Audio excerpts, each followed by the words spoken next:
5 लाख का टोटल एक मुल्क है, लेकिन उसके साथ भी भारत जो है वो एक अच्छे ताल्लुक रखता है। और कभी पाकिस्तान ने तो समझा शायद हमारे नजदीक तो ब्रुनेई दुनिया के मैप पे एग्जिस्ट भी करता है कि नहीं करता, क्योंकि शायद उस पर भी जरा कमेंट कीजिएगा कि ये जो नरेंद्र मोदी साहब मुस्लिम दुनिया के करीब हो रहे हैं, इसकी क्या ज्यादा वजूहात हैं? पाकिस्तान है यहाँ के वैसे हैं? मोदी साहब ब्रुनेई गए हैं क्योंकि ब्रुनेई से तेल लेते हैं, इसरो का ऑफिस है वहां पे मौजूद है, इस्लामिक दुनिया का एक इंपॉर्टेंट कंट्री है। दूसरा, उनके साथ मिलिट्री कॉन्ट्रैक्ट साइन कर रहे हैं सेफ्टी के हवाले से, और उनको भी चाइना से खतरा है, साउथ चाइना सी की वजह से। फिर उसके बाद मोदी साहब सिंगापुर गए हैं उसके बाद, और वहां पे डायस्पोरा को उन्होंने एंगेज किया, बड़ा लंबा चौड़ा 4 मेमोरेंडम ऑफ अंडरस्टैंडिंग साइन किए, जिनमें सेमी कंडक्टर हैं उनके साथ। और यहाँ पे ये बताना जरूरी होगा, सिंगापुर दुनिया के 10% semiconductor they are manufactured in Singapore. ना सिर्फ डायस्पोरा को प्रमोट कर रहे हैं, वहां पे भारतीय इन्वेस्टर्स के लिए भी मोदी साहब कॉन्ट्रैक्ट साइन कर रहे हैं। जयशंकर साहब उनके साथ हैं, एनएस से वो उनके साथ हैं, पूरा ट्रिप है।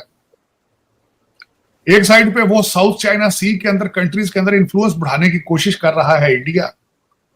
दूसरा, अफ्रीकन सारे 50 या 51 कंट्रीज इस वक्त वहां बैठे हैं।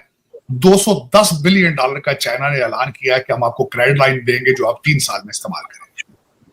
$51 बिलियन का उनको एड पैकेज दिया गया। $70 बिलियन चाइनीज कंपनियां अफ्रीका के अंदर लगाई। आप यकीन करें चीमा साहब, यहां अमेरिका के किसी न्यूज चैनल ने उसको कवर ही नहीं किया। यहां पे इस वक्त मैंने कल एक आर्टिकल पढ़ा है जिसके में लिखा था कि कैमला हैरिस और बाइडेन एडमिनिस्ट्रेशन की ये प्रायोरिटीज में शामिल है कि जल्द अज जल्द मरवाना पूरे कंट्री के अंदर लीगलाइज कर, और ये समझते हैं कि अगर चाइनीज बलून ऊपर आ जाएं और उनको अगर मीडिया कवर ना करे, अगर अलास्का के ऊपर चाइनीज और रशियन फाइटर जेट्स आ जाएं और मीडिया उनको कवर ना करे, क्यूबा के अंदर नेवल एक्सरसाइज रशिया आके कर ले अगर मीडिया उसको कवर ना करे, और अगर 50 अफ्रीकन कंट्रीज जाके बीजिंग में बैठ जाएं और सऊदी अरेबिया और ईरान बीजिंग चला जाए और उसको अगर CNN कवर ना करे, इट डजंट मैटर। ये समझते हैं जिस तरह बिल्ली कबूतर बिल्ली को देखकर आंखें बंद कर लेता है, वो समझता बिल्ली चली गई। इस वक्त अमेरिका की हालत भी है।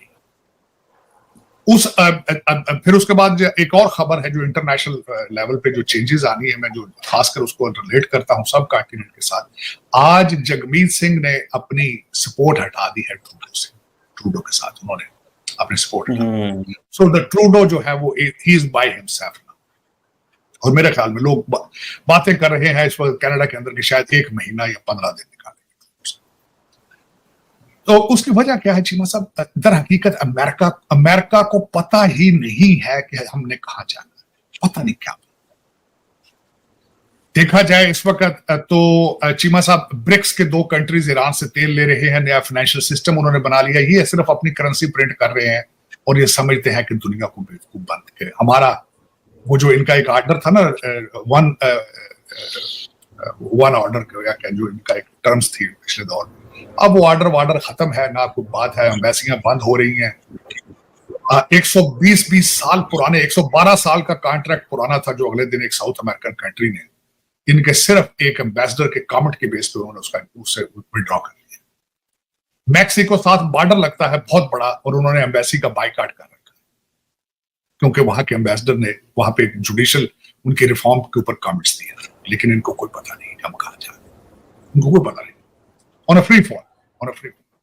इसी वजह से मैं समझता हूं कि भारत ने अपने डिसीजन खुद लेने शुरू कर दिए हैं बजाय इनके साथ मिलकर चलने, क्योंकि इनके साथ मिलकर तो उससे चला जाता है जिसका कोई फ्यूचर। सिर्फ और सिर्फ यूक्रेन वार को सपोर्ट कर रहे हैं करप्शन के लिए, यूक्रेनी भी उसको खा रहे हैं, यहाँ के हमारा इंडस्ट्रियल कॉम्प्लेक्स भी उसको खा रहा है, और यहाँ के जो करप्ट ब्यूरोक्रेसी वो भी उसको खा रही है। जंग वो यूरोप की है, लड़ अमेरिका क्यों लड़ रहा है? करप्शन है उसमें। अब चिमा साहब उसमें मोदी साहब तो खैर मैं समझता हूं कि मोदी साहब जो है वो अपने कंट्री को प्रमोट कर रहे हैं, अपनी करेंसी को प्रमोट कर रहे हैं, अपने डायस्पोरा को प्रमोट कर रहे हैं, और उसके बाद वो यहां आएंगे यूनाइटेड नेशंस के अंदर स्पीच देने। आज बांग्लादेश से भी कुछ नई खबरें आई हैं, वहां पे जो डॉक्टर यूनस हैं उन्होंने कहा है कि ये जो हिंदुओं के साथ जो ज्यादतियां की जा रही हैं, दे आर पॉलिटिकल, क्योंकि ये सारे के सारे सपोर्ट करते थे हसीना वाजिद, जो कि गलत बात है, मैं उससे एग्री नहीं करता। लेकिन साइड लाइंस पे मुलाकात जो है मोदी साहब की और डॉक्टर यूनुस की न्यूयॉर्क की, क्योंकि वो भी न्यूयॉर्क आ रहे हैं और बतवक्को है कि शायद कोई उसमें बेहतरी आ सके। इस वक्त 89 मर्डर चार्जेस हसीना वाजिद के ऊपर बांग्लादेश के अंदर डाल दिए गए। वो बार बार अपनी डिमांड कर रहे हैं कि हसीना वाजिद को बांग्लादेश के हवाले किया जाए, और उनका जो डिप्लोमेटिक पासपोर्ट था वो या तो एक्सपायर हो चुका है या उन्होंने कैंसिल कर दिया। ये तो चीमा साहब उस रीजन की स्टोरी। अब उससे आगे हम चलते हैं कि आपके कंट्री के अंदर, मैं आपको पहले एक बार बार कहता था कि आपके अंदर आपका नाम पाकिस्तान का चट्ठा स्थान होना चाहिए, क्योंकि आपका हर दूसरा अफसर चट्ठा है। वो नौकरी गवर्नमेंट की करता है, प्रमोट इमरान खान को करता है, तनख्वाह हुकूमत पाकिस्तान की लेता है, लेकिन पाकिस्तान की कमर में खंजर छोपता है, उसका नाम चट्ठा होता है।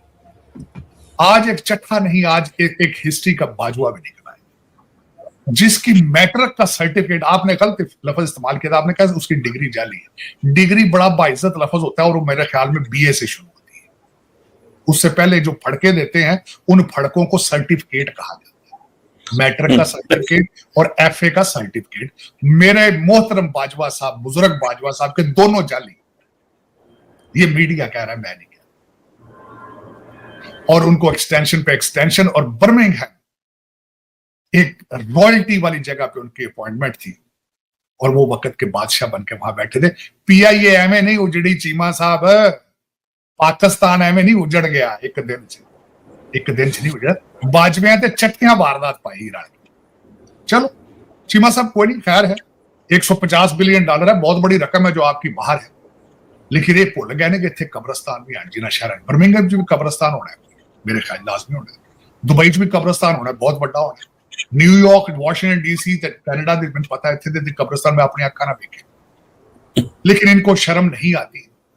इन्होंने 7 लाख से 20 लाख लोग मारे 1947 में, और कहा किस नारा, खैर कहते हैं लोग कि यार नारा नहीं था, लेकिन आज तो हर जगह नारा लगाया जाता है, पाकिस्तान का मतलब क्या, ला इलाहा इल्लल्लाह।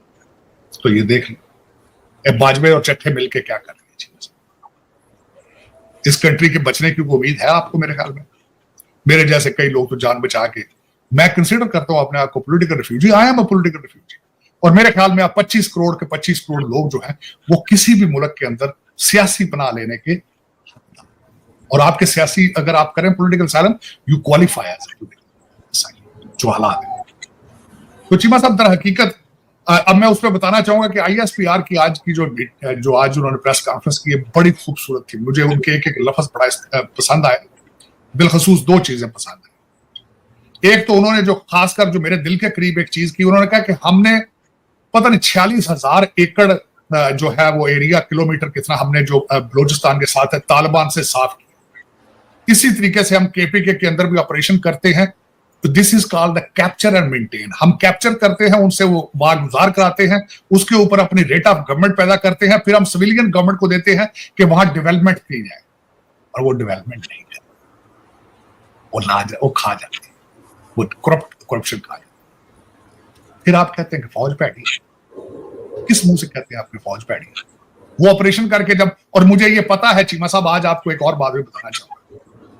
मुर्शद पाक के मानने वाले जो इस वक्त जो आपके सारे जिहादी, मैं इनको जिहादी कहता हूं क्योंकि अब तो ये या मुरीद हैं या जिहादी हैं, क्योंकि उनका नाम मुर्शद रख दिया गया।